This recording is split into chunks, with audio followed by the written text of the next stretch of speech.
A primeira ação é sempre a mais importante e o seu primeiro passo para finalmente encontrar a sua tão esperada liberdade e tornar-se uma pessoa livre é correr pela floresta escura da noite, tentando escapar a este inferno circular da sua vida. Teve os seus primeiros sucessos. O seu trabalho era ensinar belas alunas. Gostava de o fazer, apesar de se tornar uma tarefa árdua, mas gostava mais do que do seu trabalho de empregada. Para além de tudo isto, ela recorda o seu primeiro amor, bastante bonito, agora que estabeleceu uma boa reputação. Mas há uma coisa que ela quer: começar uma família. Era disso que ela mais se arrependia. Queria estar nas mãos do marido. Queria ser feliz na vida de casada e finalmente encontrar a paz para viver em paz e talvez até criar filhos bons e inteligentes. Mas então lembra-se de uma profecia que diz que o homem com quem se casa terá uma morte prematura. Ela percebe que o destino tinha outros planos e que vai perder aquele que mais queria. Ela chora, não sabe o que fazer e como mudar o seu destino. De agora em diante, promete a si própria que nunca mais amará ninguém e viverá o resto da sua vida como uma virgem solteira. A sua mão é tomada por um belo homem que, com paixão nos olhos, lhe pede para se virar e dizer que ela foi a primeira rapariga a aproveitar-se dele e a fugir. Ele diz que quer que ela assuma a responsabilidade. Ele toma-a elegantemente pela mão das crianças que tem nos olhos e conta-lhe aquela noite de paixão que agora não lhe larga o coração e que está perdidamente apaixonado por ela. Ela lembra-se de como se conheceram no estrangeiro e até viajaram um pouco juntos, gostaram da companhia um do outro e passaram a noite juntos. Naquela noite, ela nunca tinha tido um amante tão apaixonado, capaz de fazer tais coisas. Estava ansiosa e, entretanto, desfrutou do corpo e da alma dele, mas, ao mesmo tempo, ele era o tutor de uma das suas alunas. Como já foi dito, a heroína era professora na universidade e estava proibida por lei de ter qualquer contato amoroso com os alunos. Mas não se tratava de um aluno. Era o seu tutor, por isso ela não violou nada. A vida de Amélia tem sido bastante interessante. O seu primeiro amor foi um homem chamado Ethan. A própria Amélia é o primeiro amor de Carl. Mas Amélia decidiu firmemente que não se casará com ninguém, porque a sua profecia diz que o seu marido será morto prematuramente. Mas, pela enésima vez, Carl aparece com um anel de noivado e pede à rapariga que reconsidere a sua decisão. Ele está profundamente apaixonado por ela e quer que a noite continue para sempre. Os acontecimentos têm lugar num dia normal na sua academia, onde Mael e um aluno chamado Killian estão a contar os alunos que quebraram as regras à sua frente. Testemunhas disseram que Killian foi atingido quando tentava separar toda a gente e que os culpados de toda esta carga eram Augustine e Caesar. Estes arruaceiros eram capazes de muito pior do que desta vez. Disseram-lhe que foram os primeiros a começar a luta e agora está a chamá-los ao seu gabinete.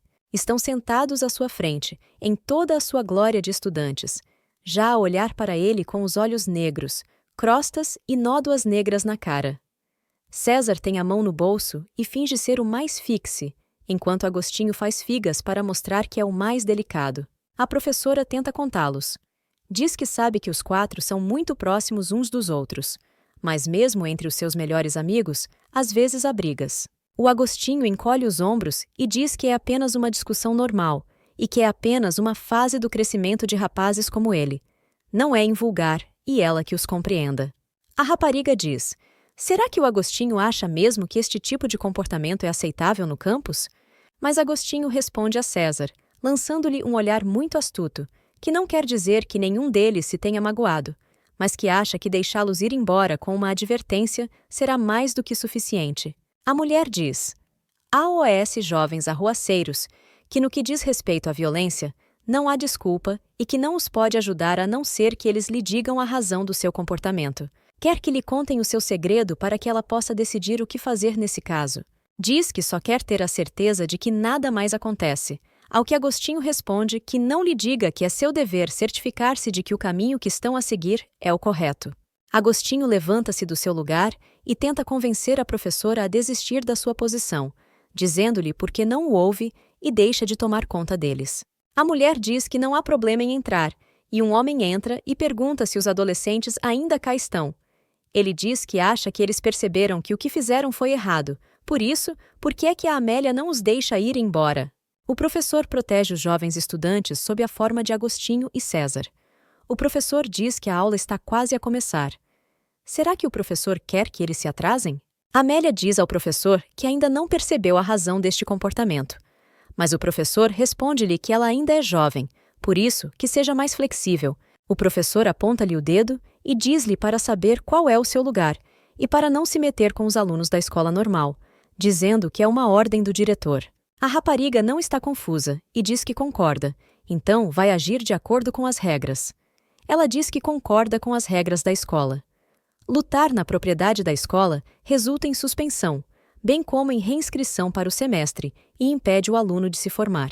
Lê calmamente uma folha que foi retirada dos registros escolares e mostra essa folha ao diretor. Aponta o dedo e diz que o castigo mais severo é a expulsão da escola, e faz uma cara tão inocente quanto possível. Quando o diretor da escola está a sair com os alunos e com uma expressão de perplexidade no rosto, ouve a rapariga dizer que o professor da turma também pode castigar os alunos como bem entender. Nesta altura, o Agostinho não aguenta e grita com o professor. O professor principal até se assusta com a situação e fica azul com o medo fugaz. A rapariga diz que quer avisar que o que eles disserem a seguir pode ter um grande impacto na sua decisão. Claro que eles ainda são menores, talvez ainda não sejam capazes de cortar as palavras corretamente, por isso ela vai pedir AOS seus tutores para virem cá. Ela diz que vai escrever uma declaração para todos eles na sexta-feira, que eles a mostrarão AOS seus tutores em casa e que ela estará à espera deles aqui no sábado de manhã. O professor Hall diz que podem ir agora e despachar-se para a aula para não se atrasarem. O professor fica chocado. Ele pergunta-lhe se a professora sabe quem são os pais deles e de quem são filhos. Começaram a circular rumores na escola de que uma professora estava a levantar a questão da expulsão dos 4 imperadores das 4 famílias. Algumas das figuras políticas e econômicas mais influentes do que fundamentais do seu estado, e os seus sucessores são chamados imperadores da academia. A maior parte dos professores e docentes nem sequer se atrevem a dizer mal deles, porque têm medo deles e preferem não se pôr em risco desnecessariamente. Porque aqueles que os contrariam podem ser despedidos da academia ou simplesmente expulsos. Mas será como se fosse o desejo do próprio professor IR contra os 4 imperadores. No entanto, houve uma pessoa que se atreveu a declarar-lhes guerra, e foi Amélie Dupont, autora de best-sellers e a mais jovem professora da Academia Real, que provavelmente acordou no dia seguinte muito arrependida das suas palavras. Eles esperam que a rapariga não pague em público, mas será que ela estava a pensar quando o fez? Se ela fosse a filha oculta do rei, então poder-se-ia compreender tal comportamento. Mas os alunos que discutiram esta teoria riem-se e não acham que isso seja possível. Acham que a rapariga será muito mal castigada e que será expulsa da academia mais depressa do que qualquer outra pessoa que tenha enfrentado os 4 imperadores. Mas depois, os dois veem a professora. Ela caminha com uma expressão normal. Não está cansada nem a chorar, mas eles têm a certeza de que os parafusos da sua cabeça estão a rodar a uma velocidade inacreditável. A rapariga entra no gabinete e levanta-se muito mais fraca. O seu coração não para de bater freneticamente e a rapariga cora de antecipação. No envelope que lhe chegou, está escrito o nome Ethan Toulouse, que é o nome escrito na carta enviada à família de César. O seu tutor é Ethan, com quem uma plebeia como ela poderia ir à escola. E esse é o nome do seu primeiro amor. Ela lembra-se das palavras dele quando prometeu tirá-la daqui. Lembra-se do seu belo rosto doce, que prometia a felicidade calma e o conforto da vida de casada. Depois, chorava e envergonhava-se, triste e feliz com o apoio deste homem. Amélia tenta limpar-se e bate nas bochechas para tirar os pensamentos da cabeça. Apercebe-se de que eles não estão destinados a ficar juntos. De qualquer forma, tem de se concentrar porque se apresentou a ele como a professora da turma. Lembra-se do episódio em que, muito provavelmente, o outro professor os mantém na linha, e o único professor que lhes pode dar uma lição é ela, a professora da turma. Ela está ansiosa por esta conversa, pode dar o seu melhor, mas tem de se concentrar nos seus alunos e em pôr a escola em ordem. Levanta-se do seu lugar e pede que alguém entre também. Não sabe quem poderá ter entrado, mas afinal são os encarregados de educação que ela chamou. Um deles entra e diz que é um prazer conhecer o professor. Ela dá-lhes as boas-vindas e deixa-os sentar-se. Mas o homem diz que agradece a oferta, mas prefere ficar de pé. A rapariga repara que o último a entrar é o seu primeiro amor. Ele também lhe presta atenção. Ele olha para ela. Com os seus belos olhos, e o seu ar aristocrático, e o seu nariz, e o seu cabelo despenteado de que ela tanto gosta. Nunca poderia encontrar um lugar para si perto dele. Mas do escritório entra outro homem que pede desculpa por ter sido o último a chegar. A rapariga, olhando para esta situação, não consegue compreender em que momento tudo pode correr mal. De todas as ofertas que recebeu na altura, por que escolheu ela a Academia Real? Ela lembra-se da noite em que ele lhe pediu a Amélia que não se arrependeria mais tarde. Naquela noite de paixão, ela não podia deixar de responder nada mais, ela queria-o de corpo e alma. E depois pergunta a si própria o que fez de errado. Como é que isto pôde acontecer? E então vê-o entrar no escritório. Ele apresenta-se como Carl. Ela conhece-o bem. É o mesmo Carl que estava com ela naquela noite santa. Ela não pensou nas consequências quando disse que não se arrependeria de um momento de amor verdadeiro. Mas agora pergunta-se por que é que alguém com quem passou uma noite e o seu primeiro amor estão aqui juntos na mesma sala. Ela olha pela janela enquanto os pássaros voam e percebe que não vai ser nada fácil. E este belo homem diz que está muito contente por conhecer o professor. Ela também está muito contente. Diz para si própria que no seu rosto não há uma gota de excitação. Talvez ele a tenha reconhecido. Tiveram uma noite muito apaixonada que ela não consegue esquecer. Será que ele não se cansou dela? Ela lembra-se que foi muito quente e acolhedor. Foi há muito tempo, e ou ele se esqueceu dela, ou está a tentar não dar a entender que foi com eles. Depois reparam que a cabeça da rapariga parece estar a ferver. Acham que ela está demasiado excitada. O homem diz que, como foi o último a chegar, vai esperar pela sua vez no corredor.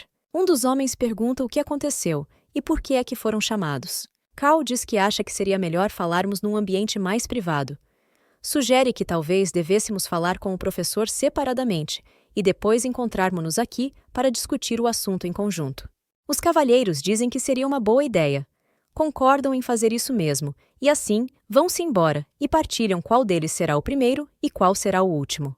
A rapariga fica ali a pensar que todos eles vêm das famílias mais honradas do reino, por isso não podia simplesmente recusar a oferta. No entanto, agora os seus tutores estão no corredor à espera da sua vez para ver o professor do lado de fora, o que parece muito deprimente. Toda a escola está a dizer que a professora ainda pode castigar os 4 imperadores. Será que ela ficou completamente louca? A professora olha-se ao espelho, põe uns óculos elegantes e modernos e pensa que, graças a Deus, agora está vestida de forma diferente do que antes. Se puser os óculos, talvez ele não a reconheça. Pede-lhe para entrar, perguntando-lhe se provavelmente é o pai de Agostinho. Caminham em silêncio pelo seu gabinete, ela leva-o ao local onde vão conversar. A rapariga senta-se na cadeira, mas é então que ouve o seu interlocutor avisá-la. A rapariga senta-se na cadeira, mas ouve o seu interlocutor avisá-la sobre o seu estado. Ele diz que ainda é solteiro. Olha para a professora e diz que Agostinho é filho do seu falecido irmão. A professora diz que não percebe o que o senhor está a dizer, mas Carl diz que só não quer que haja um mal-entendido. Tenta tirar os óculos à rapariga e diz que tem quase 100% de certeza que a visão dela não piorou desde que se separaram. Ele pega neles e experimenta-os para si. Diz que sabia que aqueles óculos não eram para a sua visão. Ela pede-lhe que lhe devolva os óculos com uma cara ligeiramente irritada, tentando não dar a entender. Carl diz que estava apenas a pensar por que é que ela estava de repente a usar óculos e ela volta a pô-los. Ela apercebe-se de que provavelmente já a tinham descoberto. O homem olha para ela e pensa para si próprio que ela está a esforçar-se por ser mais rigorosa. Mas não o consegue enganar com esses truques. A rapariga diz que não faz ideia. De que é que ele está a falar agora? Mas ele acha que nunca se encontraram antes. O homem diz que ela sabe que depois daquela noite escaldante, ele demorou 1 semana a encontrá-la. Ela foi a primeira rapariga a aproveitar-se dele e a fugir. A professora ficou toda excitada e incomodada. Os seus sentimentos estavam estampados na sua cara. Ela pede desculpa ao Carl por ele a ter envergonhado tanto. Mas ele diz que isso a incomoda muito. Ele diz-lhe que é o guardião de um adolescente, porque lhe lembra que ela disse que não se arrependeria daquela noite. Ela percebe que ele não é apenas o tutor de Agostinho, mas também um duque. Vê Agostinho à sua frente e imagina-o a dizer que nunca aceitaria um professor estúpido na sua família. Apercebe-se que teve um caso com o tutor de um dos seus alunos. Como é que se pode arrepender disso? Um homem coloca um pouco na mulher e diz que a teve primeiro. Quer que ela assuma toda a responsabilidade. A rapariga não sabe o que ele está a tentar dizer. Mas ela não pode assumir a responsabilidade. Recorda a sua história, a história do autor anônimo de muitos best-sellers. Alphonse é um nome muito comum, mas foi muito apreciado pelos leitores. Tem uma narrativa magistral e todos os acontecimentos são mais nítidos do que uma batalha. Provavelmente, é um homem de idade avançada, trabalhador e notável, como pensam todos os leitores que admiram as suas criações. Todos os críticos e leitores já construíram uma certa imagem dele. Bem, aqui está a verdadeira identidade que nunca foi tornada pública. Dizem que ele recusou até mesmo a oferta do Grão-Duque do Império, que também diz que precisa de fazer todo o possível para manter tal talento no seu reino. Pessoas importantes concordaram em encontrar-se com este homem e discutir os meandros de como o seu talento poderia ser devidamente utilizado. E então, uma rapariga entra na sala onde estavam a discutir a história do Alfonso. Ela diz que é o seu pseudônimo e que ela é o Alfonso. Foram essas as suas primeiras palavras quando entrou no reino da Academia com os papéis já assinados.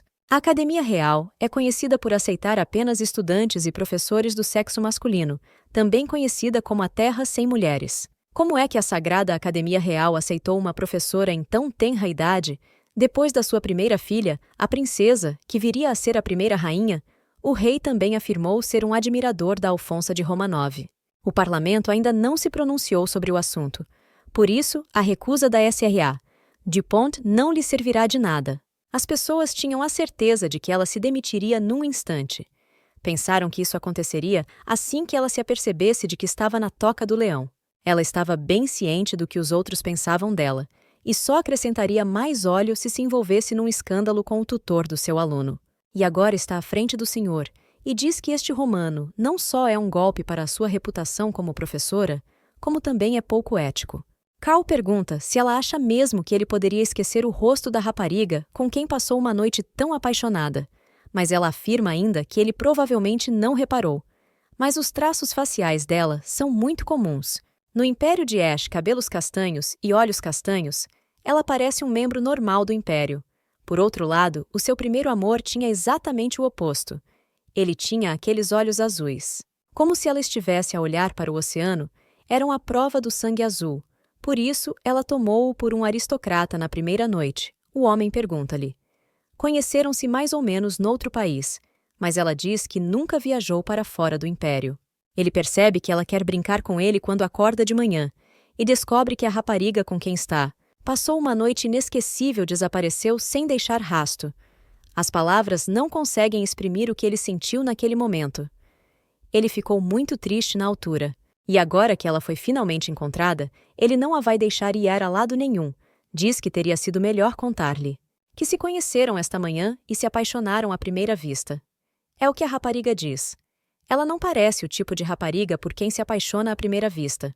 Mas Carl não compreende como é que ela pode dizer isso. Afinal, ela é muito bonita e atraente, e tem uns lábios tão encantadores e suaves. Ele tenta desviar o olhar da bela rapariga. As suas orelhas estão vermelhas de vergonha.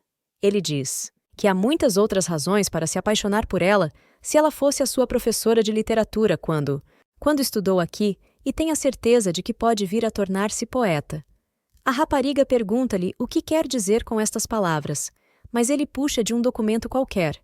Mas ela lembra-se que naquela noite de paixão, ela deixou esta coisa em cima da mesa esta manhã, à pressa. Era o seu romance inacabado.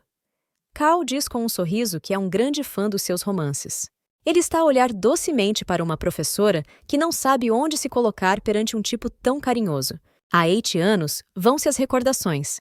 Esta é uma pequena festa onde muitos aristocratas se reuniram para um chá cultural. Fleur pergunta pelos seus convidados por que se esforçou tanto e diz que talvez não tenha sido suficiente porque ninguém lhe ensinou isso. Mas os convidados dizem que estava delicioso e que não se preocupem. Os convidados dizem que estão muito surpreendidos com a forma como Fleur cozinhou tudo muito saboroso e que a rapariga está muito envergonhada com os elogios que recebe. Dizem-lhe que agora é uma verdadeira senhora. As raparigas olham umas para as outras e dizem que não acreditam que estão a ter a sua festa do chá na propriedade do barão. O barão Poitiers foi em tempos um brilhante investidor. No entanto, morreu sem se casar com ninguém. Mas acontece que ele tinha uma filha pequena, de belo nome Fleur, de quem ninguém conhecia a mãe e que não havia parentes vivos do barão, pelo que a rapariga herdou toda a fortuna do pai. E no seu testamento, o barão nomeou o futuro marido da filha como herdeiro do seu título. Por isso, para as mães que tinham mais do que um filho e para os nobres com problemas de dinheiro, esta seria a solução perfeita. Ela seria a peça de mulher lacada que, neste momento, a senhora sentada à mesa pensa que foi por isso que vieram para este chá oferecido por uma rapariga de 12 anos. A patroa diz que, depois de terminada a festa do chá, quer organizar um pequeno jogo de soletrar blocos para formar palavras com as quais as raparigas estão entusiasmadas. As raparigas ficam entusiasmadas com o facto de estarem prestes a jogar um jogo tão interessante. A criada que estava a servir os convidados repara em Amélie e pergunta-lhe o que está a fazer aqui. A rapariga não é vista a olhar para a empregada com os seus olhos doces. Ela diz que sabe, mas que se esqueceu de limpar o seu escritório esta manhã. A empregada de limpeza diz que estiveram lá à tarde e que estava tudo bem, mas a heroína diz que conhece o caráter da menina Fleur. Ela gosta de lanchar lá entre as refeições e também dorme lá muitas vezes, e à sua maneira não se importam com ela. A empregada compreende tudo isto e diz que vai lá encher o seu bule para que a rapariga a acompanhe.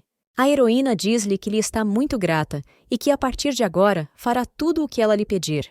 Amélia repara que a patroa escreveu mal uma palavra na sua cabeça. Um rato e um gatinho estão a lutar nesta altura nos seus pensamentos. A Amélia diz-lhe que é uma palavra muito complicada, por isso é compreensível que a patroa a escreva mal. Bem, se ela se sentir desconfortável durante a festa do chá, vai descarregar nela. Por isso decide que terá de mudar o bloco enquanto a patroa não estiver a olhar. Quando Fleur levanta a mão, Amélia inverte rapidamente as letras. A senhora sentada ao seu lado diz que a menina Fleur é muito culta. Se sabe uma palavra tão difícil numa idade tão jovem. A senhora olha para a rapariga e a patroa responde que ela é muito simpática e que os livros são o seu único passatempo, mas que a patroa gostaria que ela tivesse um passatempo mais ativo. A senhora à mesa apercebe-se que a empregada é muito mais esperta do que parece. Amélia entra no quarto e apercebe-se da confusão em que este se encontra e que tem de o limpar rapidamente. Enquanto estava a limpar, a rapariga vê um livro que lhes tinha chegado recentemente. Ela olha para o livro com algum prazer e pergunta-se se chegará à altura em que terá os seus próprios livros e deixará de entrar aqui às escondidas só para ler. Mas, nesse momento, alguém entra na sala. A rapariga que entrou com o homem diz que já tinha afirmado que não estaria ninguém na sala, e o homem responde que ela tinha razão. Amélia, que na altura era apenas uma criada, esconde-se atrás de uma cadeira e vê um livro no chão. Espreita por baixo de Tish e espera que ele não a veja para a poder apanhar. Mas, nesse momento, vê um jovem cavalheiro e pensa para si própria que deve ser o homem mais bonito que alguma vez viu. A rapariga que estava ao lado dele pede-lhe que fique aqui um pouco, porque lá fora é aborrecido. Ela põe o braço à volta da cintura do jovem cavalheiro e olha para ele com doçura, pedindo um pouco de tempo a sós. Mas o jovem cavalheiro afasta a rapariga. Não gosta do facto de ela estar a bisbilhotar a sua alma e diz que, se ela não tem nada a dizer, ele vai-se embora. A rapariga agarra-o pelas orelhas e diz-lhe: ele não sabe o que ela sente por ele? Ele pega-lhe nas mãos e pergunta-lhe o que é que ela está a fazer. A rapariga diz que o cavalheiro está a fingir ou que não repara. Ela diz-lhe que gosta muito dele, mas o cavalheiro não exprime qualquer emoção positiva. Afasta-se um pouco da rapariga que lhe confessou os seus sentimentos. Amélia não devia estar a espreitar, mas ao vê-los a discutir, pensa para si própria que este homem até tem uma testa muito fina. O homem levanta-se e continua a dizer que não acredita. Como é que se pode confessar amor a alguém sem sequer o conhecer? A rapariga que estava ao lado dele diz que uma semana não é suficiente para se apaixonar por ela. Foi amor à primeira vista. A rapariga diz que sabe que ele voltará à capital quando as férias terminarem. Quer que tudo seja oficial antes disso. Bem, o rapaz responde que ele e ela não estão numa relação que tenha nada de oficial. Diz que se conheceram há pouco tempo no mesmo evento e que este é o segundo encontro e que mal se falaram. A rapariga diz que o amor chega quando não se está à espera. Que importa há quanto tempo se conhecem, mesmo que não tenham namorado antes? A rapariga diz que ninguém se casa por amor e que se vão conhecer assim que se casarem. A rapariga diz que sabe que ele anda numa escola de rapazes. No entanto, já há muitas raparigas na capital, e por isso ela gostaria de ficar noiva dele o mais depressa possível. Bem, O homem diz que quer deixar um pouco mais claro que não quer sair com ela, nem casar com ela. Ela não compreende. Qual é a razão para isso? O cavalheiro diz que ela pode pensar o que quiser sobre ele, mas ele vai casar-se por amor. Ele quer encontrar a pessoa certa e só vai namorar por amor. A rapariga pergunta então por que é que ele não se apaixona por ela, mas ele diz: ele tem medo de se lembrar dela. Se eles estavam destinados a ficar juntos, a rapariga não sabe do que ele está a falar. O cavalheiro continua a dizer que conheceu tanta gente nesse evento e que, para dizer a verdade, não se lembra da cara dela. A rapariga sai com lágrimas nos olhos, chora e diz que ele a tramou, mas ele não compreende os sentimentos da rapariga. E como é que ela pode estar com tanta pressa? Ele pega nas gravatas para o corrigir. Finalmente, ela foi-se embora e ele pode respirar em paz. Nesta altura, Amélia, que ouviu toda a conversa do princípio ao fim, pensa para si própria que é muito interessante como as pessoas ricas e poderosas também podem ter os seus próprios problemas, ao seu próprio nível. Mas depois, o tipo diz que ela pode sair. Ela faz uma careta e passa-se. Será que ele sabe que ela está aqui escondida e que ouviu tudo? Ela está um pouco assustada. Ela olha para ele e quer significar algo para ele. É isso que aqueles olhos lhe dizem. Quando entrou na Academia Real, tornou-se o melhor da turma. E quando se tornou um inventor famoso, ganhou fama e fortuna. Era como se fosse um herói de um conto de fadas. Mas será que o conheciam de verdade? Ele não quer ser um fantoche na caixa de música deles. Não quer ser o soldado de brincar deles. Não quer ser um soldado de brincar de todo. Para ser tratado como um brinquedo, ele precisa de descer do pedestal em que foi criado. E agora diz que só veio por respeito ao falecido barão, que odeia este traje e estes acontecimentos. Mas olha para a jovem criada e diz que talvez hoje conheça uma pessoa interessante. Ele olha para ela e apercebe-se que é uma criança. Amélia pede desculpa e diz que não queria ter ouvido a conversa deles. O homem olha para ela e pensa que o livro que ela estava a ler é bastante difícil, por isso não pensou que ela tivesse a mesma idade que ele. Ele pergunta a Amélia se foi ela que leu o livro. A rapariga pensa que fez asneira e pede desculpa porque sabe que não devia ter levado o livro. Ela pensa que vai ser castigada de certeza, mas o homem diz que não a vai castigar. Inclina-se sobre ela. Quer dizer-lhe que perguntou por que ela deve ser um pouco difícil para alguém da sua idade. Ele olha para a rapariga corada e pergunta-lhe se está bem, porque ela não parece estar bem. A rapariga parece congelar e diz que não consegue acreditar que um homem tão respeitoso lhe pergunte sobre os seus gostos em termos de livros. Mas depois alguém entra na sala e diz à rapariga para se esconder. Ela não sabe o que se está a passar. Ai se arriar. Fleur entra na sala, abre a porta com um ar despreocupado, decidida a descobrir quem está aqui. Um cavalheiro um pouco perplexo diz que não pensou que pudesse estar aqui mais alguém e tenta ativar a sua intuição romântica para distrair a senhora. Ele pede desculpa por ter entrado à socapa. O bombeiro diz que não faz mal. Ela pergunta qual é o problema. O jovem mestre pode estar aqui sozinho. Ele diz que estava apenas a admirar a educação dela e depois depara-se com este livro e apanha-o do chão. Diz que o deixou cair sem querer e pede à patroa que o substitua. A patroa fica um pouco perplexa com este brilho e não sabe o que dizer, mas diz que está tudo bem e que tudo pode acontecer, por isso ele não tem de se forçar. Mas ele diz que não faz mal, insiste em substituir o livro. A patroa pede-lhe que lhe faça companhia. O homem diz que terá todo o gosto em fazê-lo e vão-se embora. Nesta altura, Amélia fica assustada, pois esteve muito perto de ser descoberta e sente-se um pouco desconfortável com isso. Outros acontecimentos levam-nos a uma sala onde a senhora namorisca com um jovem cavalheiro e é observada por convidados que ficam espantados com a sua amizade e doçura. Conversam sobre diferentes assuntos e a senhora fica espantada com a erudição do seu convidado. Gosta muito dele. Ela diz que tem pena que Sir Ethan não possa vir hoje, mas Carl responde-lhe que hoje está ocupado.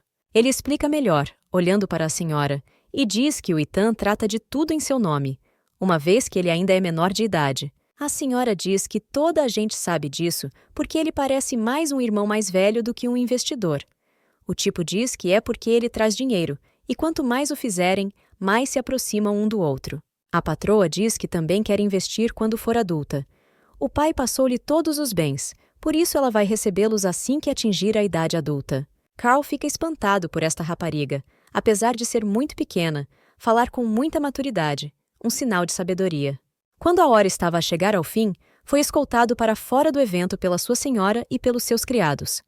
Aparentemente, ela gostava muito dele. Carl vai numa carruagem, e o seu acompanhante diz-lhe que tem um adulto que pode ajudar a fazer contactos. Mas ela não tem ninguém, e compreende por que é que a patroa está tão ansiosa por fazer amizade com alguém da alta sociedade. Carl diz que não precisa assim tanto desse tipo de contactos da alta sociedade, mas o seu acompanhante diz que é uma necessidade, por isso deve agradecer a Ethan. Agora ele está a fazer tudo por ele, mas isso não vai durar para sempre. Carl sabe disso, por isso sente-se em dívida para com ele. O seu par diz que tudo o que Carl tem de fazer é dizer obrigado. E isso faz Ethan chorar de alegria. Ele é um homem muito sensível. Ela tenta explicar a Carl que ele ainda precisa de mostrar o seu apreço de vez em quando e pergunta ao companheiro sobre o seu futuro casamento. Carl não compreende como é que alguém pode casar por conveniência e não por amor, mas a sua companheira contra-argumenta, dizendo que o mesmo se pode dizer dele. Será que ele acha mesmo que pode esperar pela pessoa que precisa de conhecer? O Carl tem a capacidade de conhecer pessoas diferentes e escolher a que melhor se adapta. Ela também pergunta a Carl sobre aquela rapariga. Muitas pessoas viram-na a sair do escritório em lágrimas. Será que ele também lhe deu tampa? O rapaz diz que não vê qualquer razão para fazer tal pergunta, porque ela sabia tudo desde o início. Ela aproxima-se de Carl e pergunta-lhe se ele não podia ter sido mais gentil na rejeição, mas ele diz que não vale a pena ser simpático com toda a gente, a não ser que seja alguém de quem se goste. Ela diz que há um ditado que diz que o que se semeia é o que se colhe. Eventualmente, ele será rejeitado pela rapariga de quem gosta, o que parece uma maldição para um homem. Ele diz que só a viu 2 vezes e que ela decidiu imediatamente beijá-lo.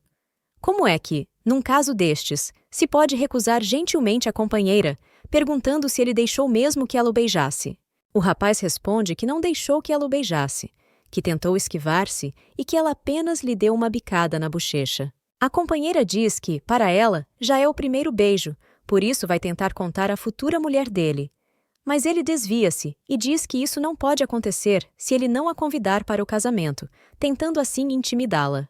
O rapaz pergunta à sua companheira se ela irá novamente ao palácio, e ela responde que provavelmente haverá mais do que uma festa de chá, pelo que provavelmente estará lá. Então, o rapaz quer pedir-lhe um favor que quer que ela lhe faça. A rapariga pergunta o que é que ele quer dela. Ele gosta mesmo da patroa e gostaria de possuir o seu dinheiro. Mas o rapaz diz que lhe vai dar o livro e que a companheira o levará consigo quando lá voltar. Ela pode usar a desculpa que quiser, desde que não diga que é dele. A rapariga não compreende como é que um homem se pode aproximar tão rapidamente da patroa para passar adiante, significa que estão suficientemente próximos. Mas o rapaz lembra-se da empregada e diz que não quer dar isto à senhora, quer dá-lo a outra pessoa. A patroa fica muito triste por o Carl não poder vir.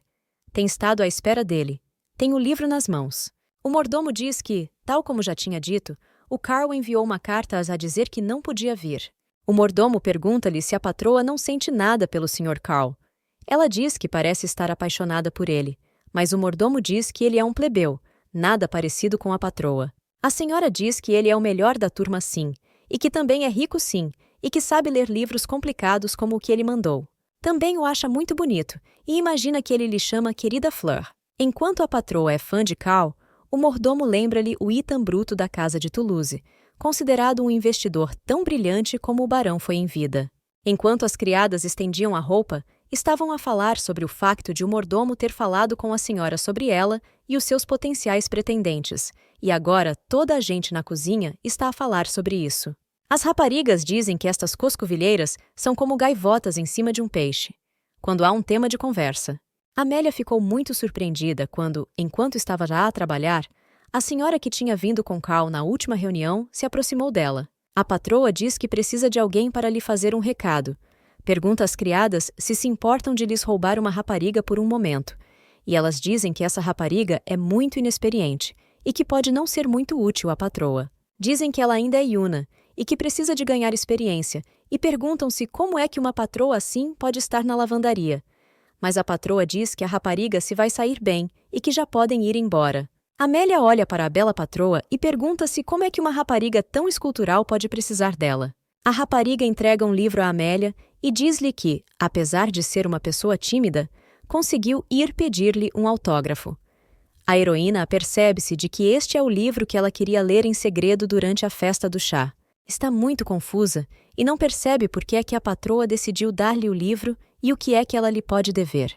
A menina diz que filmou a rapariga a corrigir o erro da menina durante um jogo de palavras, e que a palavra era muito difícil e que se perguntava como é que uma menina tão pequena podia saber tanto. Amélia fica um pouco triste e pergunta: será que é mesmo a menina? A convidada diz que não sabe e que também queria falar com a Amélia, pois achava-a muito inteligente, e pergunta-lhe se a Amélia está na escola. Amélia responde timidamente à senhora que não anda na escola e fica um pouco surpreendida por alguém se interessar pelo seu destino. Amélia não percebe por que é que ela faz tais perguntas. O jovem cavalheiro que ela conheceu contou à senhora sobre Amélia? A rapariga está muito preocupada com a possibilidade de a Dona Fleur descobrir. E é provável que ela já saiba ou que venha a saber em breve, o que será muito mal para a própria Amélia. A convidada acaricia a rapariga e diz que ela é realmente muito esperta e inteligente, enquanto Amélia pede ao urso para não se sujar com o seu cabelo. Dá à rapariga um livro com as palavras que diz que não tem medo e que não vai dizer nada a ninguém.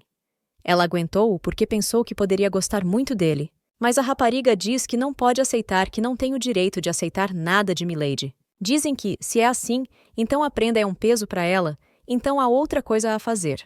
Pega na pena e escreve o seu nome no livro. Diz que se não quiser o livro para nada, vai lê-lo e devolvê-lo a Milady. Amélia pergunta a Milady se tem de lhe devolver o livro agora, ao que Milady responde que vai casar em breve e que, por isso, vai mudar-se para longe daqui. No entanto, tem a certeza de que um dia se voltarão a encontrar, e então a rapariga poderá devolver-lhe o livro. Sai e diz que tem de ir agora, e espera que a rapariga goste do livro. Nesta altura, o mordomo serve chá a Ethan, pois não pensou que Ethan fosse visitá-los pessoalmente para entregar o convite de casamento. Ethan responde que tinha uma dívida para com o falecido barão, por isso achou melhor vir pessoalmente. Pela conversa entre Ethan e o mordomo, percebemos que a menina que deu o livro a Amélia era a irmã do Sr. Ethan. O mordomo tem muita pena que a irmã do Sr. Ethan se mude para muito longe depois do casamento, porque são muito chegados, segundo os rumores, e talvez seja difícil para Ethan mudar-se. O mordomo está maravilhado com a beleza do meu senhor e espera que a senhora goste muito dele.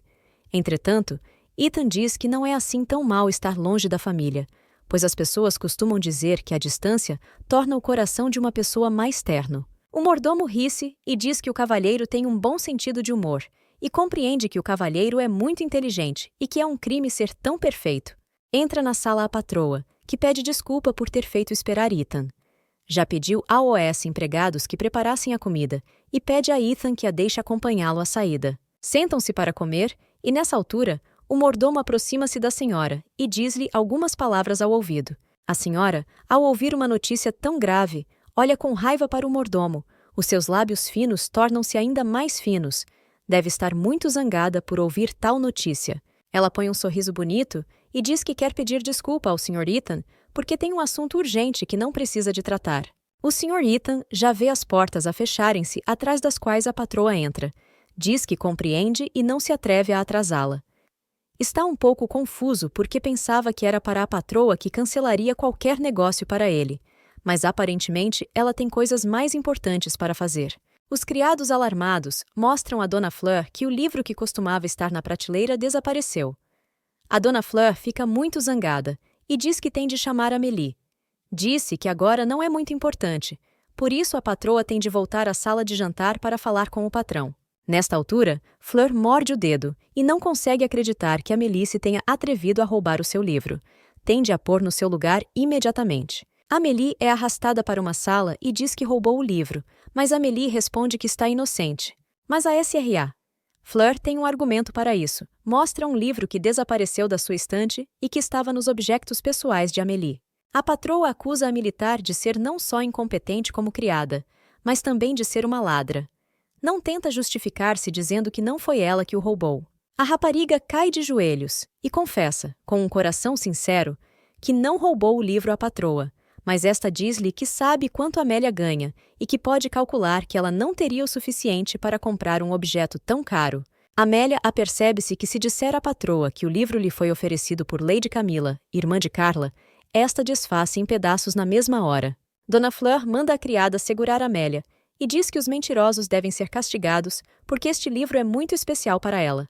A senhora diz que ela é uma criada comum, que pode levar o livro sem pedir, enquanto Amélia tenta justificar-se e dizer que não tem culpa e que deve ser perdoada. A criada levanta essa bainha do vestido para lhe chegar às nádegas e aplicar o castigo. A.S.R.A. Fleur dá instruções ao mordomo para dar uma boa chicotada à rapariga por ter roubado o seu livro. O mordomo levanta a mão e prepara-se para dar o primeiro golpe. Mas depois ouve alguém entrar na sala.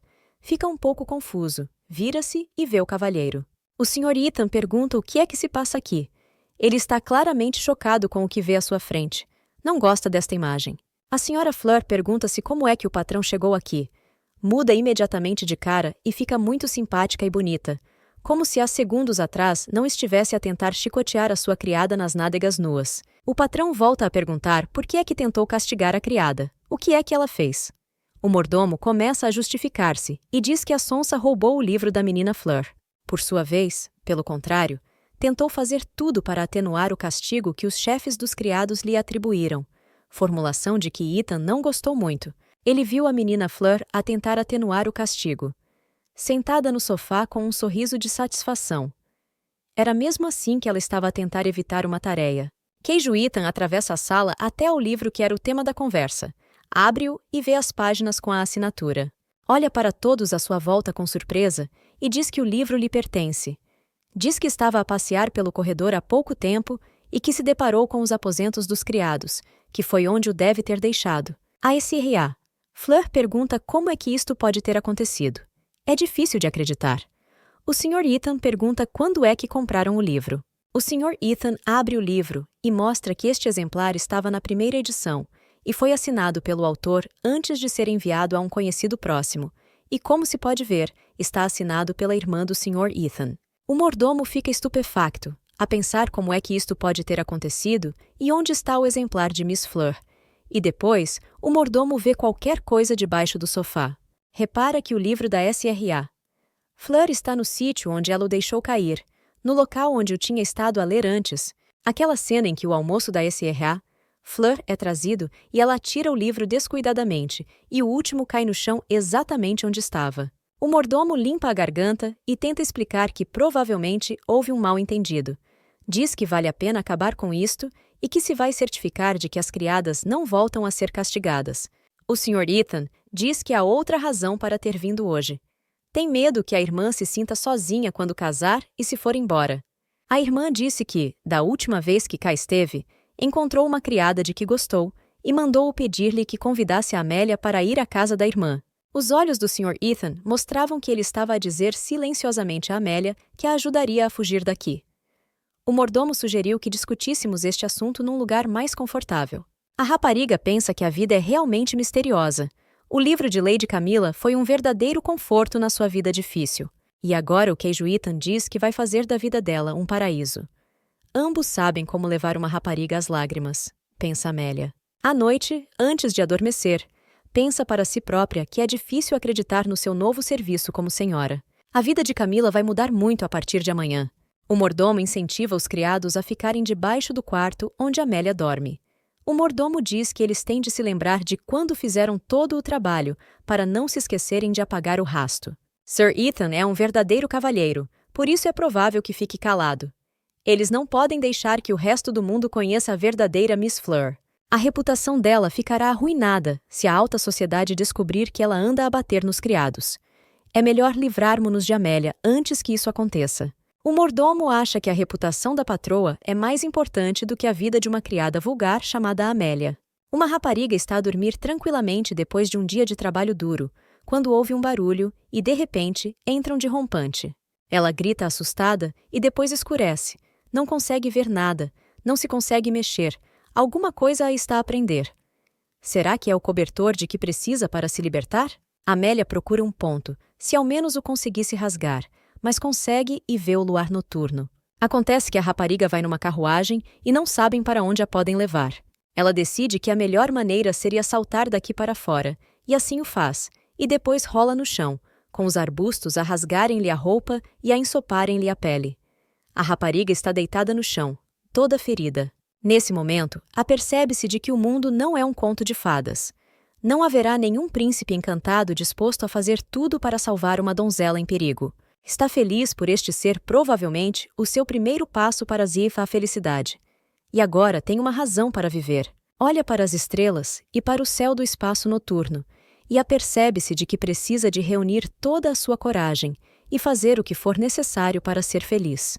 8 anos depois destes acontecimentos, a rapariga já mudou muito e vê o cavalheiro à sua frente e diz que está contente por o reencontrar. O cavalheiro concorda cuidadosamente que no seu império é muito mais difícil encontrar tal água. Amélia diz que, provavelmente, foi o próprio destino que os juntou hoje. Sugere que os cavalheiros vejam juntos as atrações locais e deem um pequeno passeio. Diz que se o Sr. Cal não quiser, nem precisa de responder, que ficou muito contente por conhecer alguém do império e que não se importa que ele fale outra língua. O cavalheiro pergunta à rapariga o que acha da cozinha tradicional deste país. Ele diz que conhece um sítio ótimo aqui perto e caminham de mãos dadas. Estão sentados num restaurante onde a rapariga diz que, em termos de trabalho, este ano foi provavelmente o melhor. Por isso decidiu dar-se um pequeno presente e, pela primeira vez, viajou para fora do império. O patrão diz que a Amélia deve ter a certeza de que os primeiros dias vão ser especialmente inesquecíveis. A rapariga diz que também pensa assim, por isso faz um diário sobre esta viagem. Hoje também vai escrever nesse diário sobre o mestre, porque ele lhe deu a conhecer pratos deliciosos. Ela diz que só há 3 pessoas na sua vida a quem está muito grata, ou mesmo 4, e entre elas estava a Jin Kao. O homem põe a mão no coração e diz que se calhar precisa de o levar com honra, porque o faz muito feliz. Amélia recorda a história que quase se tinha esquecido daquele rapaz que a salvou naquele dia no escritório. Se não fosse por ele, teria sido muito maltratada pela SRA. Fleur. Amélia diz que o tempo está a passar muito depressa e que espera que o patrão a perdoe, mas que precisa de se afastar por um momento. O cavalheiro chama o empregado de mesa e agradece-lhe a guloseima muito saborosa. A comida, como sempre, no seu restaurante é simplesmente do mais alto nível. Diz que, provavelmente, a sua companheira também gostou da conta e assina a quantia necessária. O cavalheiro senta-se a pensar e um pouco agitado. Parece que até agora não fazia ideia de quem seria esta bela senhora. É provavelmente a rapariga que ele protegeu na altura no palácio de Madame Fleur. Lembra-se de todos os acontecimentos e de como se vingou da SRA, Fleur, para que ela não descobrisse a criada que estava escondida atrás do sofá. O patrão não acredita que seja a mesma rapariga. Amélia já regressou e pergunta ao Sr. Cal se aconteceu alguma coisa enquanto ela esteve fora, mas o Sr. Cal responde-lhe que não aconteceu nada, apenas encheram os copos e falaram um pouco sobre o tempo. Amélia diz que está bastante frio neste edifício e que trouxe todas as suas roupas de inverno, mas que não são adequadas para este tempo. O senhor tira o casaco e coloca-o nos ombros da rapariga. A rapariga diz que provavelmente devia ter vindo no verão, mas o cavalheiro não responde que, se ela tivesse vindo no verão, provavelmente não se teriam conhecido. Ele olha para a rapariga e percebe que se sente muito à vontade com ela. Continuam a falar de 4 pessoas em quem uma rapariga pode confiar. Ela diz que a primeira foi a pessoa que a ajudou a iniciar a sua carreira de escritora, porque ela chegou à escola muito mais tarde do que os outros. Uma rapariga que tinha acabado de escapar às garras da sua terrível patroa instalou-se numa pequena cidade costeira, e aí encontrou trabalho como empregada numa academia para raparigas. Apesar de trabalhar muito, não conseguia esconder o seu desejo de aprender, pelo que os professores da escola tiveram pena dela e decidiram ajudá-la. Deixaram-na ouvir as suas aulas através da parede, o que fez com que os dias da rapariga fossem incrivelmente felizes. No entanto, isso foi até ela testemunhar a atrocidade do diretor, e para acalmar a rapariga, o diretor gritou para toda a escola que a rapariga mistério estava a escutar as suas aulas, o que enfureceu os alunos, e estes viraram-lhe as costas. E depois disso, todos os dias seguintes eram um pesadelo para ela. Até que um dia, o diretor lhe pôs um sorriso na cara e disse que lhe podiam dar uma bolsa de estudo se ela quisesse estudar aqui, e então os alunos finalmente pararam e deixaram-na em paz. A rapariga pôde frequentar a academia como desejava, e no dia da sua formatura, descobriu a verdade sobre a sua bolsa de estudo. Que o seu benfeitor, que lhe deu a oportunidade de estudar, era realmente o príncipe encantado com que todas as raparigas sonham. Por isso, o homem a quem ela está muito grata é o seu benfeitor. Mais tarde, descobriu que foi ele que pagou os seus estudos e fez um grande donativo em seu nome, e mesmo depois de ela ter crescido, continuou a ajudá-la. O Sr. Carl diz que ela teve muita sorte em o ter. Ele também tinha benfeitores, mas infelizmente já faleceram. A rapariga diz que tem a certeza que eles foram para o melhor dos mundos. O cavalheiro pede ao empregado que traga vinho ligeiramente diluído em água e diz à rapariga que, nesse caso, por que não fazem um brinde em honra dos seus benfeitores? A rapariga pergunta-lhe se pode saber como é que o cavalheiro aprendeu tão bem uma língua estrangeira, ao que ele responde que a sua posição o obrigava a aprender as línguas dos países vizinhos de uma só vez. Disseram-lhe que essa atitude faria dele um cosmopolita. Ao mesmo tempo, na casa de Toulouse, está sentado algures o Sr. Ethan, que pensa que parece que Carl o está a usar em seu proveito. Um homem que se senta com ele numa reunião importante para tentar saber se está tudo bem com o investidor. Depois, os acontecimentos desenvolvem-se entre Carl e Amélia. O cavalheiro diz que chamou uma carruagem, mas a rapariga diz que não era necessário fazê-lo, que podia ter ido para casa sozinha. Especialmente porque o cavalheiro pagou toda a comida a expensas próprias. O cavalheiro diz que não vale a pena irem a pé quando estão ambos no mesmo hotel e que não faz sentido fazê-lo. Mas depois, um homem aproxima-se e pede desculpa. Este homem veio a correr avisar que a equipa que o cavalheiro reservou teve um acidente. O cavalheiro pergunta-lhe qual foi a gravidade do acidente. Alguém ficou ferido? Além disso, o empregado disse que podiam esperar um pouco, que não sabia pormenores, mas que a carruagem devia chegar em breve. Amélia pergunta se, afinal, não seria melhor irem a pé. Amélia vê Carl bater acidentalmente com o ombro num idoso, e este cai, mas a rapariga apanha-o no último momento. Ela olha para o pobre homem e pergunta-lhe se ele está bem. Ele agradece à rapariga e diz que não viu por onde andava. Está muito grato por ela o ter apanhado. Enquanto o Sr. Carl foi descobrir os problemas com a carruagem, Amélia foi com o idoso para o ajudar a chegar ao seu destino. Entram em casa do idoso, e a rapariga vê o interior da casa e pergunta se o homem adivinha e tem sentido de previsão. O velhote responde que não se mudou para cá há muito tempo, que não tem muitos clientes, mas que ainda tem alguns clientes habituais e agradece muito à rapariga pela sua ajuda. E oferece-lhe uma sessão gratuita para lhe agradecer primeiro. Pergunta o nome da rapariga, mas ela tenta recusar e diz que está bem e que não precisa de antecipar nada. O velho pede à rapariga que não o faça esperar pela palma da sua mão, e ao ouvir o seu nome, começa a sessão. E nesse momento, Amélia fica impressionada com a beleza da magia. O velho amaldiçoa os deuses dizendo por que é que são tão cruéis com esta doce criatura. Diz que os deuses são demasiado cruéis com esta doce rapariga. O velho fala da sua visão. Diz que viu um homem de quem ela gostava morrer e que se ela quer que ele viva, deve desistir dele. A rapariga pede que lhe expliquem o que o velho quer dizer. Ele diz-lhe que ela está destinada a não o ser. No entanto, se viver sozinha, pode ultrapassar todos os obstáculos. Então, eventualmente, esse amor transformar-se-á em dor e sofrimento. Os problemas destruí-la-ão e o homem com quem casar terá uma morte prematura. O apelido não acredita no que ouve e tenta animá-la com as mãos nos seus ombros. O velho está a chorar. Ele não consegue acreditar que uma pessoa de bom coração como ela nunca suportaria perder um ente querido.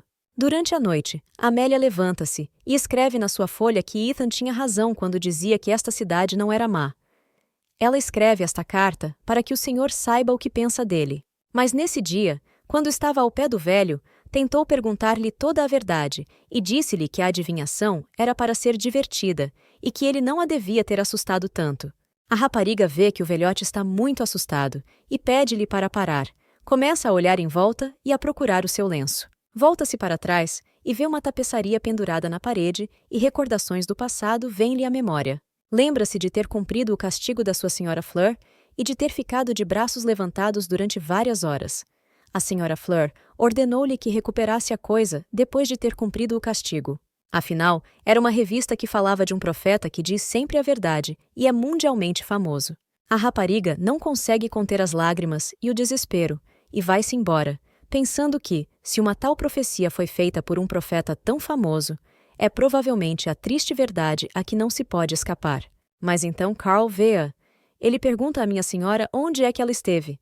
Tem andado à procura dela por todo o lado. Parece muito preocupado. Parece que anda à procura dela há muito tempo. Ele pergunta à rapariga o que se passa porque ela está muito pálida. A rapariga responde que está a pedir desculpa e que surgiu um imprevisto e que tem de ir embora. O cavalheiro pergunta-lhe onde é que ela precisa de boleia. Teria todo o gosto em ajudá-la, mas a rapariga diz que não é muito longe. Por isso, é mais rápido se ela se despachar e for a pé. Ela pede desculpa e diz que se vai embora e vai rapidamente tratar dos seus assuntos, altura em que o patrão pensa que nunca aprendeu o nome dela. Continua a não saber se a rapariga é a criada que ele protegia quando ainda era um rapaz. Uma rapariga chega ao Correios e pergunta se a carta que enviou ao Sr. Ethan ainda está cá, porque quer ir buscá-la. A rapariga da caixa registradora diz que acabaram de levar todas as cartas para o porto para serem enviadas e que, por isso, tem de contactar os transportadores. Uma rapariga aproxima-se da transportadora e pede desculpa. Quer saber se pode levantar a carta que enviou esta manhã. A rapariga, com uma vergonha incrível nos olhos, pede desculpa e diz que precisa muito de encontrar essa carta. O estafeta olha para ela com incompreensão. Pergunta-lhe para onde enviou a carta e a rapariga diz que foi para o Império. Ele encontra-lhe a carta necessária e diz-lhe que, da próxima vez, deve ter mais cuidado. Ele vai-se embora na sua carruagem e tem um bom dia. Da próxima vez, ela vai pensar melhor antes de enviar cartas. Uma rapariga em lágrimas rasga a carta. Apercebe-se que era uma criada órfã, agora que finalmente é bem-sucedida, e não gostaria de nada mais do que começar uma família. Bem, agora, por causa desta previsão, está condenada a uma vida solitária. Nunca poderá casar porque o marido vai morrer. Na manhã seguinte, a rapariga olha-se ao espelho, chorou toda a noite e perdeu a noção do tempo. Não compreende o que aconteceu ao seu rosto e deseja poder voltar a um tempo em que não sabia da profecia. Agora lembra-se do rosto dele, que lhe disse para não se preocupar e para fazer o que quisesse, que ele trataria de tudo e a apoiaria. Mas apercebe-se que seria muito melhor se o perdesse. A rapariga decide ir para as termas para descansar dos seus pensamentos tristes. Ela vê um guarda à entrada dos hotéis termais, aparentemente mau trabalhador. Agora, não sabe o que fazer para o acordar ou se deve simplesmente passar por ele. Uma rapariga chega à porta que dá acesso às termas e fica surpreendida por haver um sinal de fechado, pois disseram-lhe que as termas estão abertas à noite. Um pouco mais tarde, o seu assistente vem ter com o guarda que estava a dormir a sesta e diz-lhe que trouxe novos sinais. Eles mudam os sinais de fechado para aberto e vão-se embora. Mas depois, o Sr. Carl vem ter com o guarda. Pergunta se está alguém lá dentro, mas o guarda diz que não deve estar ninguém. Está uma rapariga no balneário e ela acha que é um balneário muito luxuoso, do qual terá de vos falar quando voltar. Embora a água quente tenha acalmado a rapariga, em alguns momentos ela ainda não consegue conter o desespero e as lágrimas por querer tanto constituir família. A certa altura, o Sr. Carl entra e a bela rapariga fica chocada e não sabe o que fazer. Claro que ela sabe que se trata de uma casa de banhos mista, mas já é bastante tarde e só estão ele e ela. E então ela vê-o despir-se, os seus músculos nodosos cheios de vigor juvenil, e ele nem sequer precisa de um banho quente, é mais quente do que qualquer água. Além disso, ele não tem nada debaixo do roupão, como se pensasse que vai ficar sozinho. A rapariga vira-se para o outro lado e tenta chamar a atenção dele. Diz que já acabou e que pode ir embora se o está a incomodar. O cavalheiro pega na mão da rapariga e diz que está muito contente por a encontrar aqui, num sítio destes. A rapariga diz que se lembra de ele ter dito que iam ficar num grande hotel. Um homem vê lágrimas nos olhos de uma rapariga, limpa-as e pergunta se ela chorou mesmo. No momento em que o homem põe o braço à volta dos ombros da rapariga e lhe enxuga as lágrimas, ela tenta justificar-se e diz que as lágrimas são por causa da água quente. Mas depois não consegue conter-se e, aproximando a mão de Carl da sua cara, começa a chorar ainda mais. O cavalheiro tenta acalmá-la. Diz-lhe palavras ternas e quer que ela não chore mais. As raparigas não precisam de chorar tanto. Isso só piora as coisas, porque as lágrimas não resolvem os problemas. A rapariga olha para o rapaz e pensa para si própria que achava que se sentiria melhor se chorasse sozinha, mas provavelmente no seu coração queria um ombro para chorar. O homem é um pouco tímido para dizer que uma rapariga deve sempre recorrer a ele nestes casos. Ele terá todo o gosto em ajudá-la a si próprio e pensa que as pontas dos seus dedos estão a formigar como se tivessem sido atingidas por um raio. A rapariga diz que agora estão a viajar e que há a possibilidade de nunca mais se verem, Este mundo é muito grande e podem separar-se como navios no mar que seguem caminhos diferentes sem nunca se encontrarem. Mas o homem discorda. Diz que ninguém sabe o destino deles. Talvez se encontrem no Império. A rapariga olha tristemente para o outro lado, sem saber como dizê-lo bem, mas ainda assim diz que chorou à frente dele apenas porque não se conhecem muito bem, e que chorou à frente de pessoas próximas. Carl estende-lhe a mão e sugere que ela continue a falar com ele como pessoas que não se conhecem muito bem. A rapariga pensa para si própria que ele está a dizer coisas muito estranhas. Apesar de ele dizer que quer manter o contato como se não se conhecessem, ela tem a certeza de que ele está interessado nela. Ela vê que ele tem roupas caras e um corte de cabelo elegante, e, pelo que viu, pode dizer que ele é um dos aristocratas. Por isso, embora tenha gostado do tempo que passaram juntos, nunca pensou que os seus caminhos se voltassem a cruzar. Uma rapariga plebeia e um homem da alta sociedade são amigos, e isso só pode acontecer num romance qualquer. As raparigas estão um pouco desconfortáveis. Ela diz que a sua cabeça está a começar a girar e que é melhor ir andando. O homem oferece-se para a acompanhar ao quarto, porque ela tem estado a chorar durante todo este tempo. Ela pode estar um pouco desidratada, se desmaiar ou precisar de ajuda, ele pode ajudá-la a qualquer momento, porque ele estará lá para ela. A rapariga concorda e olha para este homem cheio de energia. Pensa que o seu corpo musculado é tão bonito como o das estátuas antigas, mas de repente interrompe os seus pensamentos lascivos e tenta não pensar nisso. A rapariga vai limpar-se porque está encharcada, mas o chão estava molhado e ela escorrega. Ela é apanhada pelo mestre. Ela olha para os seus olhos gentis e não consegue tirar os olhos dele. Ele põe-lhe docemente o braço à volta e puxa-a para junto de si. Ela nem sabe o que poderia dizer naquele momento. O seu corpo aquecido no banho estava apertado contra ele, e só a túnica molhada servia de barreira entre eles. Ela sentia uma sensação muito estranha. Já de costas para o homem, agradeceu-lhe por mais um salvamento, e, toda vermelha como um caranguejo cozido, tentou encontrar a toalha, mas quando a foi buscar, reparou que lhe doía muito a perna. Provavelmente tinha puxado o tornozelo. O homem não hesitou, pegou imediatamente nela ao colo e levou-a para o seu quarto. A rapariga diz que podia ir sozinha, mas que só precisa de uma pequena ajuda. Mas Carl diz que, no estado em que ela se encontra, é difícil subir as escadas e que dificilmente o conseguirá fazer sozinha. Por isso, ele leva-a ao quarto. Depois de chegarem à porta, o homem agarrou-a com uma mão e segurou-a com firmeza.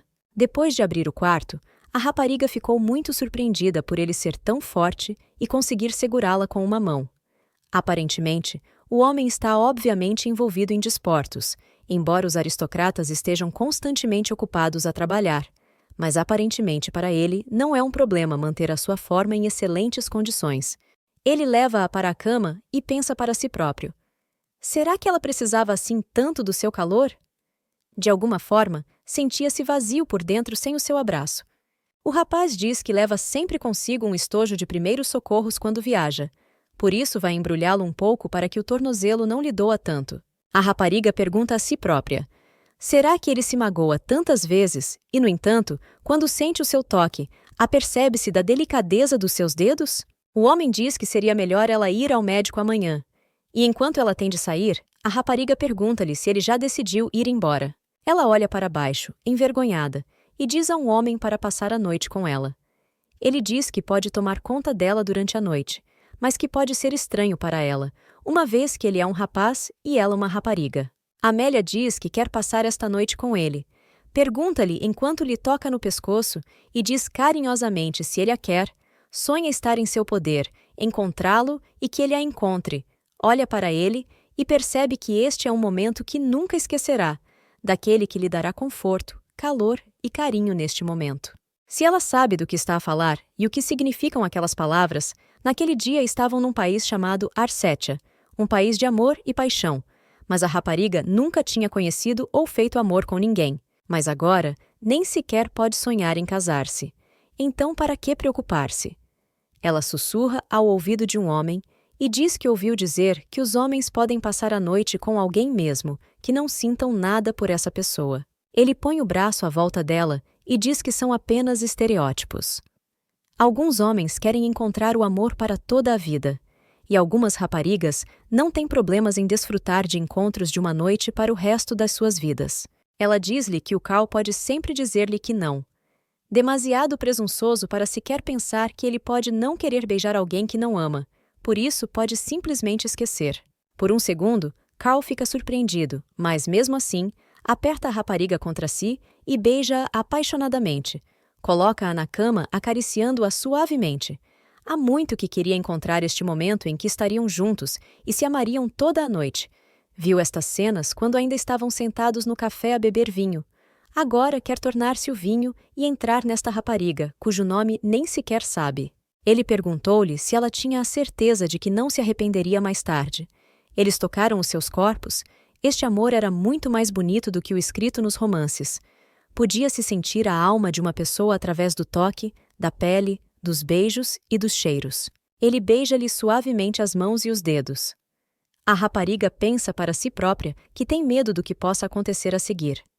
Mas agora está contente por poder partilhar esta noite com ele. Num acesso de paixão, ela responde-lhe que não se arrepende.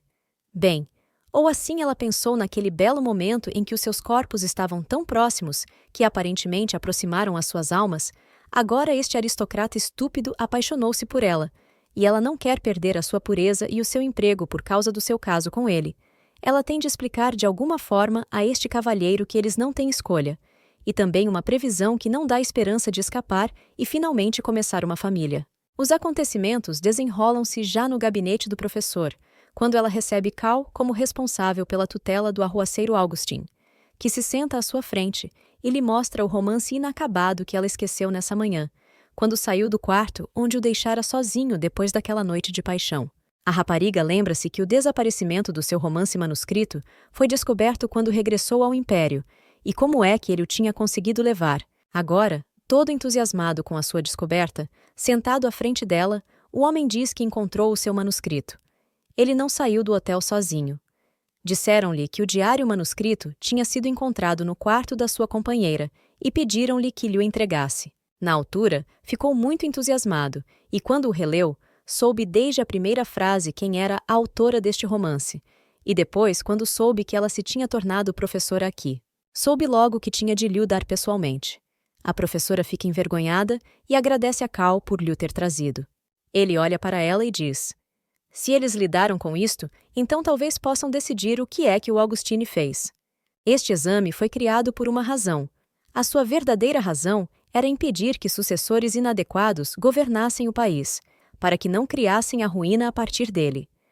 Os herdeiros de todas as famílias nobres são submetidos a um exame pelo parlamento, para considerar o direito de governar as suas famílias. E os 4 imperadores, que tanto se destacaram nos seus estudos na Academia Real, foram considerados candidatos mais do que dignos de desempenhar um papel fundamental no futuro do império. No entanto, foram estas expectativas que impediram muitos professores de os manter sob controlo. Cal diz que, de qualquer forma, o professor tem o direito de atuar de acordo com as regras da academia. A violência dentro das suas paredes é punida com suspensão e reciclagem do semestre. Em casos extremos, pode mesmo ser expulsa da academia, e os professores da turma podem impor o castigo que entenderem. O cavalheiro diz que está ciente das medidas que podem ser tomadas, tal como a senhora as delineou na carta, e se alguém se opuser, o Comitê de Violência Escolar pode verificar se há uma reunião sobre o assunto. A professora diz que pediu a todos que se reunissem apenas para decidir qual seria a melhor forma de atuar nesta matéria. Eles são tão bons amigos que acho que não se importam uns com os outros.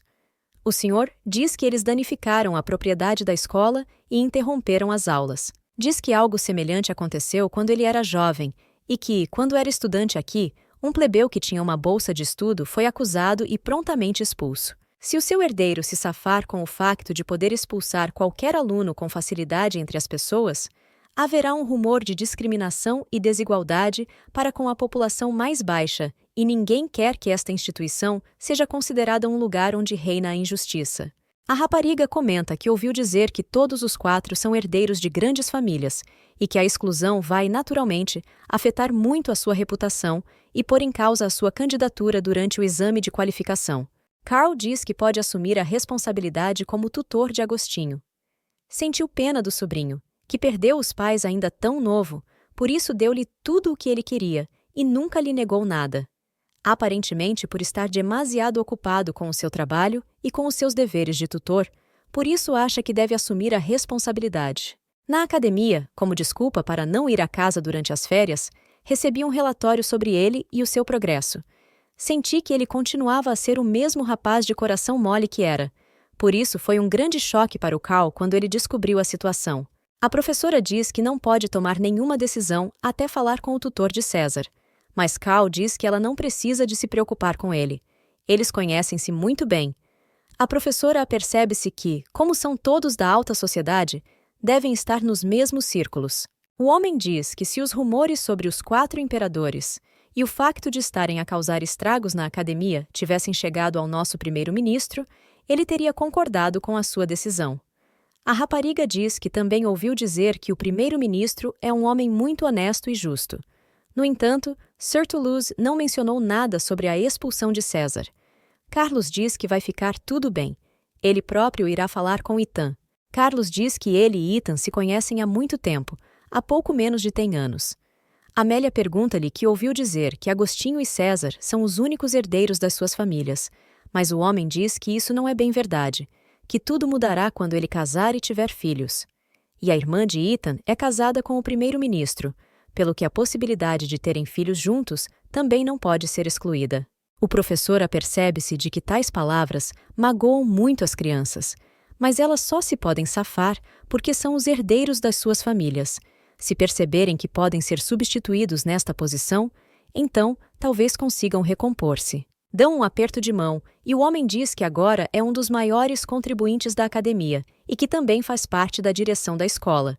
Por isso, ela pode não acreditar nele e fazer o que lhe apetecer. Os 2 amigos saíram para conversar a sós. Ethan pergunta se Cal pediu ao professor Dupont para expulsar os rapazes da academia. Cal tem a certeza de que devem fazer isso, mas Cal diz que só precisam de agitar um pouco as coisas. Sir Ethan diz que se lembra muito bem do dia em que se conheceram. Às vezes, ele lembra-se. Na altura, ele era um pimentão. Foi nessa altura que Sir Carl entrou sorrateiramente na cave. Nessa altura, tudo o que eu sabia sobre si era que era um gênio que inventava coisas e que era rico. Não só por causa da sua família poderosa, mas também por causa das suas patentes, que traziam grandes lucros. Nessa altura, Carl tinha dado um enorme contributo para a ciência e a engenharia elétrica, o que permitiu o desenvolvimento de muitas fábricas industriais e tornou a produção de muitas coisas acessível e relativamente barata.